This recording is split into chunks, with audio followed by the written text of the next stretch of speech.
dans l'histoire en 650 avant Jésus-Christ. À cette époque, la monnaie que nous connaissons aujourd'hui n'existait pas, donc le troc était leur moyen d'échange.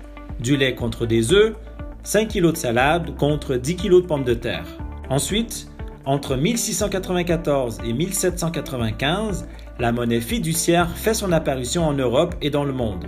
Ces monnaies sont contrôlées par des institutions financières et les gouvernements. Puis, entre 1959 et 1967, les cartes de crédit, cartes bancaires, chéquiers et transferts bancaires scripturales fait son apparition pour faciliter les transactions.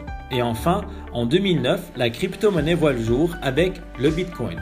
Maintenant, qu'est-ce qu'une crypto-monnaie? Eh bien, c'est une valeur monétaire cryptée et décentralisée par bloc sur des milliers d'ordinateurs anonymes dans le monde.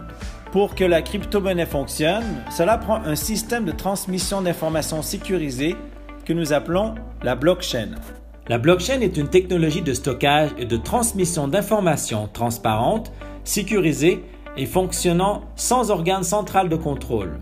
Par extension, une blockchain constitue une base de données qui contient l'historique de tous les échanges effectués entre ses utilisateurs depuis sa création. Tout comme un livre de compte crypté, la blockchain vérifie et valide les transactions avec des centaines d'ordinateurs.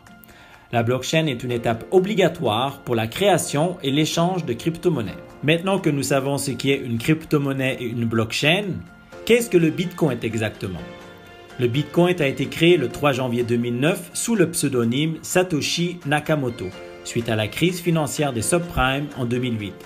Nous pensons que c'est un groupe de personnes qui désirent rester anonymes. Le Bitcoin est la première monnaie décentralisée au monde.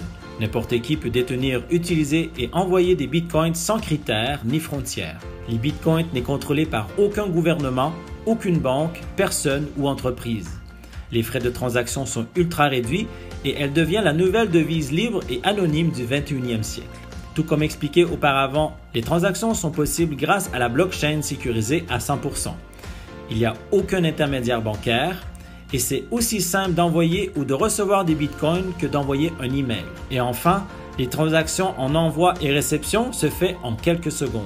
Voyons comment tout cela a commencé. Le 21 mai 2010, le premier achat transactionnel en bitcoin. En effet, Lancelot Aniek, un développeur informatique, échange 10 000 bitcoins contre 2 pizzas, ce qui devient la première transaction officielle et lui donne une valeur réelle. Cet échange a permis de devenir la première transaction historique avec le Bitcoin.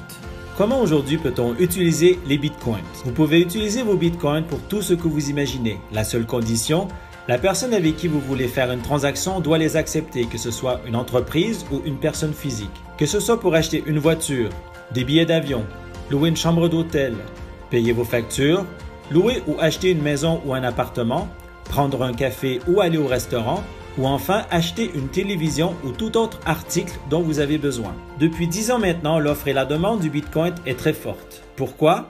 Car il a été défini que seulement 21 millions de Bitcoins seront créés. Ceci provoque de la rareté due à sa forte demande, donc une augmentation de sa valeur tout comme l'or ou les diamants. Découvrez sur www.coindesk.com la valeur pour un Bitcoin aujourd'hui. Vous serez impressionné. Avant de continuer, le Bitcoin est créé grâce au minage. Tout comme pour extraire des diamants de la terre, le Bitcoin est miné grâce à des formules mathématiques très complexes avec des centaines d'ordinateurs surpuissants. Et au moment que ces formules sont résolues, un bloc de 6 à 12 Bitcoins sont créés. Il a été estimé que le dernier Bitcoin sera miné d'ici 2140 pour atteindre les 21 millions de Bitcoins. Qui s'intéresse au Bitcoin aujourd'hui? Voici quelques-unes des personnes et entreprises qui investissent dans le Bitcoin. L'homme d'affaires Richard Branson à la tête de Virgin, la Bourse de New York, Goldman Sachs, les banques américaines, BBVA, BNP Paribas, Capital One, Citigroup, PayPal, eBay, Google et même le MIT. Découvrez également plusieurs personnalités qui parlent ouvertement du Bitcoin. Et enfin, en 2017, Tobam est la première société en Europe qui crée le premier fonds d'investissement sur la crypto-monnaie. Et toujours en 2017, Global Investment Trading est la première salle de marché de crypto-monnaie en Afrique. Continuons notre investigation. Et malgré que le Bitcoin prend de la valeur chaque année, pourquoi s'y intéresser réellement? Aucun marché financier ne peut rivaliser avec lui.